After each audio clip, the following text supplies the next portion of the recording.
If you've been alive in the modern age and the internet, you probably have seen some cheesy photos and videos in promotional contents online without you even knowing it. They are all over the place, in ads, online posts, or even on big billboards. Even big companies use them to promote campaigns and new products in different parts of the world. These materials are called stock photos and videos.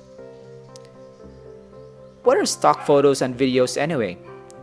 These are images and videos uploaded by individuals, pros, amateurs, or just beginners like you and me, for the sole purpose of selling it to be used for commercial or journalistic purposes. In short, people selling photos to other people who might need it. You have to pay for the rights on the photo so you can use it to whatever campaign or promotion you have. This is an oversimplified definition, of course. If you want to have more information on it, there's a lot of other videos on YouTube and other online classes on this one. So why do people sell stock photos and videos anyway? Well, it's a great way to have a very passive way to earn some money. You upload once and it can be bought by many people online. Some people also have tons of photos that they wanted to share and somehow earn some cash. Other than financial incentive, selling photos could only mean that you just really like uploading photos and maybe a passion of yours. Why do people buy stock photos and videos? Well, people buy stock photos and videos because of its convenience. Independent content creators can just buy one photo and use it without any hassle in their work. Large companies also love stock photos and videos because they don't have to hire a production crew to get a short clip that they want for their ad. It saves them money and time, and that's a win-win situation. So, disclaimer, I'm not an expert in selling stock photos or videos, nor am I a professional photographer or videographer. This video is just meant to get you started in actually putting your photos and videos out there in platforms that can sell those photos for you. I will teach you how to do basic stuff with Adobe Stock, Shutterstock, and Pixta, the three major platforms for this sort of stuff. And my important piece of advice is to have a ton of patience. Don't be scared to do trial and error. If you're set, then we shall begin.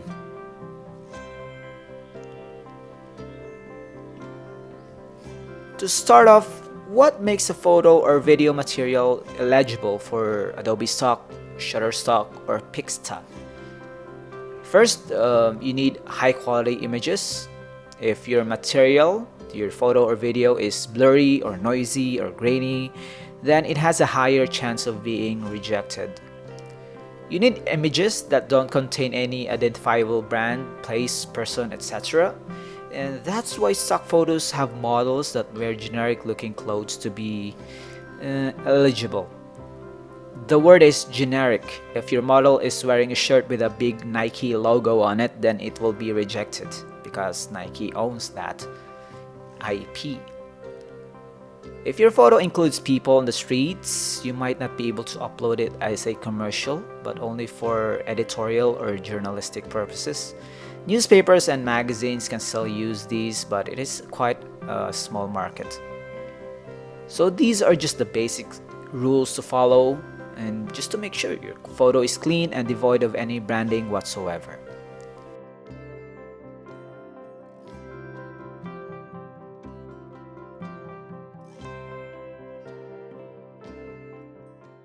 So let's search for pixtastock.com. Just go to Google or any other search engine that you prefer and search for Pixtastock.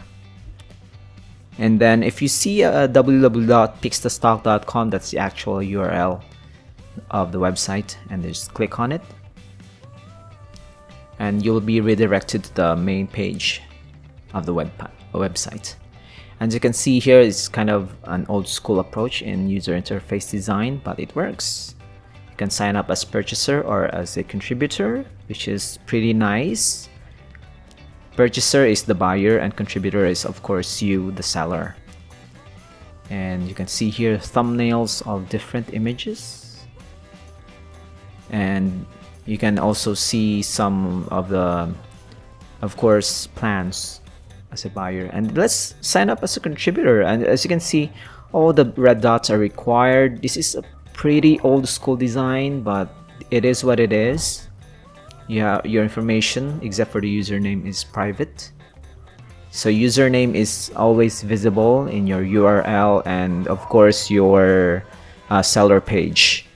And as you can see, you have the opt-in newsletter. You can uncheck that, but you have to accept the terms and conditions. And you can see the back button is on the right side. It's quite jarring, but it's okay.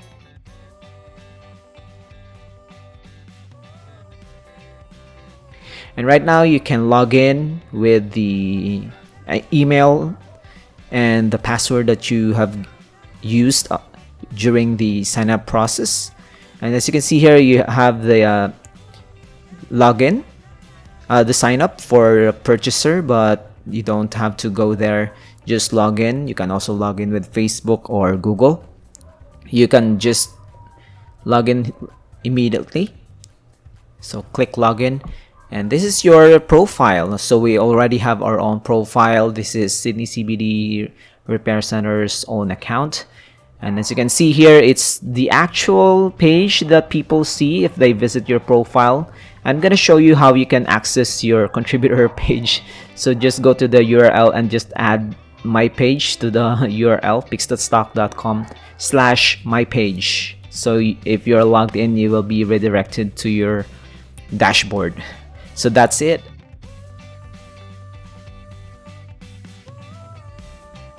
So you can see here you have your submit work, and you can have like photos and videos. The videos, they call that footage here, and it's a fairly new feature. So you can just select works.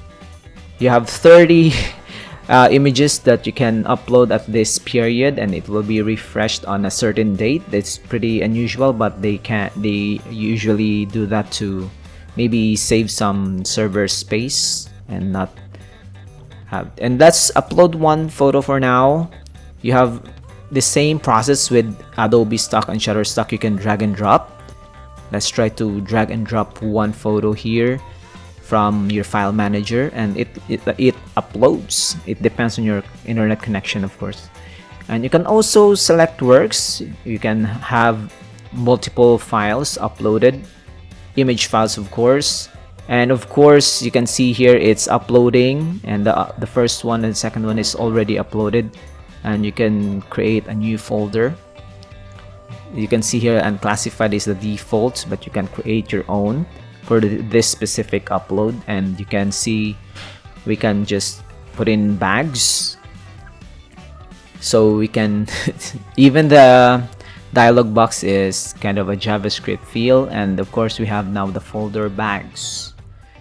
And then you can also reflect this one. I don't usually have this checked in, and I just click upload immediately.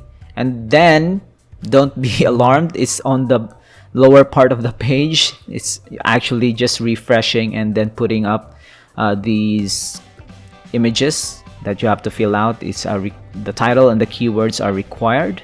So unlike Adobe Stock and Shutterstock, Pixtastock is fairly simple in terms of the upload process. You just have the photo, title, and keywords. And of course, you can have some of the information that you want copied from a different file. You can also sell this as an exclusive for Pixta. And of course, you can opt out if you have the same files uploaded to multiple stock sites like Shutterstock or Adobe Stock. So it depends if you have that one. So we have here, we can also edit multiple files. You just turn it on, and whatever photos you selected and the information that you made on that photo will be applied to the rest of the photos you selected. So example, the keywords, it's pretty neat for keywords, especially if you have related photos uploaded, such as this. And then you can turn it off when you edit the title, because it will not have the same title, I suppose. So you can just leave it off and then manually put the title for each photo, so you have the appropriate title for each file.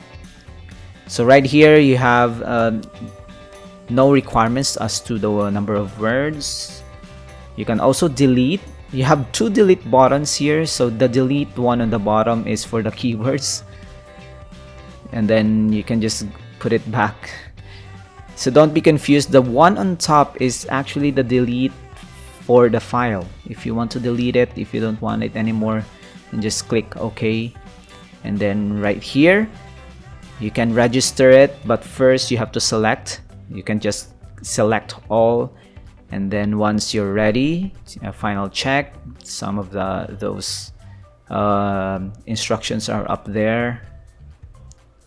To be honest, this is a pretty painless process. Just the interface, if you got used to it, it will be faster for you. And then don't be excited yet. You still have one button to press if you want to confirm and submit your work for review.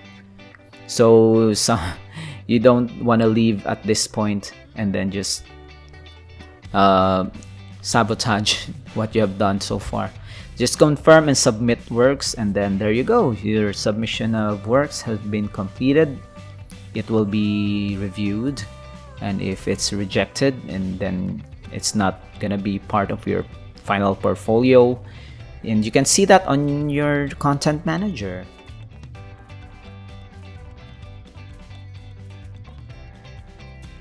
As you can see here, you have your footage. Actually, when you upload the footage, you still have to apply to be a footage contributor, which is kind of company policy, I guess, but we haven't done that yet here. But that's how you do it. If you are approved as a footage contributor, and then you can also check your files in the content manager. As you can see here, we have some couple of files rejected, and then you can also see the folders. Actually, this one is kind of a mystery to me. Sometimes it doesn't work like this one. You still have to select an image, which I don't really understand, but it is how it is. I hope you learned a lot in this simple tutorial on Pixtastock.com. And then if you are coming from an Adobe stock or Shutterstock, you will see the stark difference in terms of the UI and the workflow. But as for me, if it works, no matter how it looks, it's just okay. So I hope you learned a lot in this tutorial. So that's it. Now you can just follow these steps to grow your catalog. Just be patient. A lot of your photos might get rejected because of some grain or noise that you haven't noticed while editing, but you can use this as guides to upload new ones in the future. Also, be patient. It will take some time before people can actually notice your work. Remember, there is a lot of stock content that is already available and uploaded online. So just keep your chill if the revenue is slow to come along. So if you like this video, leave a like and subscribe to Sydney CBD Repair Center. Until next time, guys, cheers!